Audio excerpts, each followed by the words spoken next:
Assalamualaikum warahmatullahi wabarakatuh. Perkenalkan, nama saya Atia dari SMA Negeri 3 Bondowoso sebagai peserta lomba cerpen dalam ajang SMA Award 2023 yang diselenggarakan oleh Jawa Pos. Saya membuat cerpen dengan judul Lautanku Tak Indah Harapanku, di mana cerpen ini mengisahkan tentang sekelompok sarjana lulusan UNER yang melakukan sebuah percobaan dengan tujuan menjaga dan melestarikan lautan agar masyarakat dapat menikmati keindahan lautan di masa depan tanpa adanya kerusakan maupun pencemaran biota laut dan ekosistem lautan.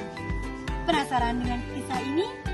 Jangan lupa follow Instagram saya dan jangan lupa pula untuk like dan komen video ini. Kurang lebihnya saya mohon maaf. Wassalamualaikum.